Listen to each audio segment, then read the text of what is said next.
ঘুমের ওষুধ খেয়ে কেউ কখনো হট করে আইসিইউতে চলে যায়? জানা নেই। অভিনয় করে একটা লিমিটেশন রাখা উচিত। প্রপার অ্যাক্টিং শিখে এসে মনে হয় অভিনয়টা করলেই ভালো হয় সোশ্যাল মিডিয়াতে। ঘুমের ওষুধ খেয়ে কেমন ছটফট ছটফট করে যেন রেসপিরেটরি প্রবলেম এসছে বা হার্টের কোনো ইস্যু এসছে, তারপর তাকে আইসিইউতে নিয়ে যাওয়া হলো। একটা পেশেন্টকে আইসিইউতে নিয়ে গেলে 48 আওয়ার্স মিনিমাম টাইম লাগে। তারপর ডাক্তার বুঝে শুনে একটা কথা বলে, আর 48 ঘন্টা আগে কোনো কথা বলে না। তারপর হঠাৎ করে বলে, হ্যাঁ ডাক্তার বলে দিয়েছে ভালো আছে। মানে এগুলো কি চলছে ভাই? বঙ্গবন্ধু দিদি এগুলো কি আরম্ভ করেছে? আরে একটু তো বুঝে শুনে কাজ করুক। যে পেশেন্ট অতগুলো ঘুমের ওষুধ খেলো, বাড়ির লোক বললো কটা খেয়েছে জানি না, তা এক্ষেত্রে তো এমনি পুলিশ কেস হবে। তারপর আগে যে খেয়েছে তার বয়ান নেওয়ার চেষ্টা করবে, আগে ওষুধগুলোকে বের করবে, কোন হসপিটালে ভর্তি হয়েছে।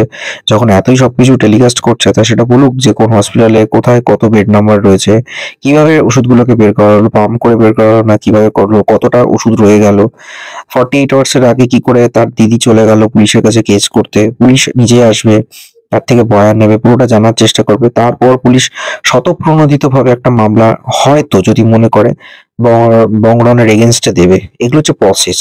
তো বঙ্গরানের দিদি যা আরম্ভ করেছে সেটা মনে হয় লিমিট ক্রস করছে। মানে সোশ্যাল মিডিয়াটাকে ইউজ করতে পারে, মনে করতে পারে যে তার থেকে আমরা এখানে একটা নাটক করি।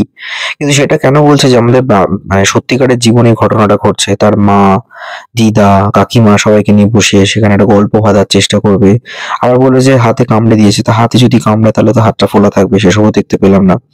আবার হঠাৎ করে বলল যে এরকম ওষুধ-টষুধ খেয়ে নিয়েছে, নিয়ে তাকে আইসিইউতে নিয়ে যেতে হলো। হসপিটালে ভর্তি কোথায় হলো সেটা বলল না। ডিরেক্ট আইসিইউতে চলে গেল। আবার আইসিইউ থেকে ভালোও হয়ে গেল। তারপর আবার পুলিশের কাছে কেসও করলো।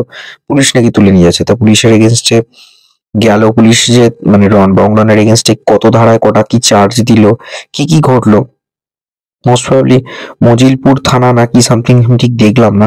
মানে সেগুলো কিন্তু পরিষ্কার আসছে না যে কোন থানাতে হয়েছে। এবং তার বংরনও বলছে যে তার দিদি নাকি থানায় গেছে, তার এগেইনস্টে কেস দিয়েছে, অভিযোগ জানিয়েছে। পুলিশ নাকি কতগুলো ধারা রুজু করেছে। তা কি ধারা হয়েছে, তাহলে এবার উকিলদের নিয়ে আসুক আই থিংক।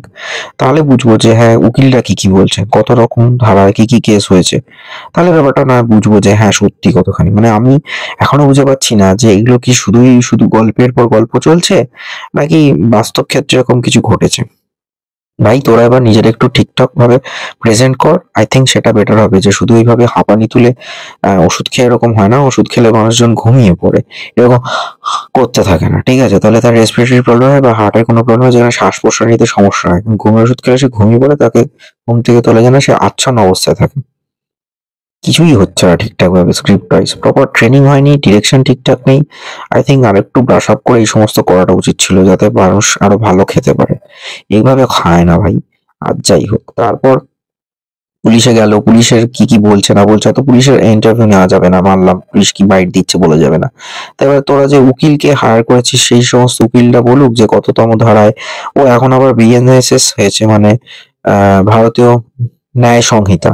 তো সেইটাতে কততম ধারায় কি হয়েছে সেগুলো একটু বলুক, তাহলে তো বুঝবো যে হ্যাঁ পুলিশ সত্যি মামলা নিয়েছে কিনা। তার দিদি থানায় গিয়ে কি বললো, কতগুলো ধারা অ্যাপ্লাই হয়েছে, বটি দিয়ে কোপাতে গিয়ে তার আহ, সাক্ষী হিসেবে উইটনেস হিসেবে তার মা দিদার থানায় গেছিল কিনা, কি ঘটেছে এগুলো বলুক। 48 ঘন্টা না কাটলে তো আইসিইউ থেকে নর্মাল বেডে ট্রান্সফার হয় না। তার আগেই দিদি কি থানায় চলে গেল, কিভাবে গেল ভাই? সব তো জল মেশানো হচ্ছে। একটু ঠিকঠাক করে কর তোরা।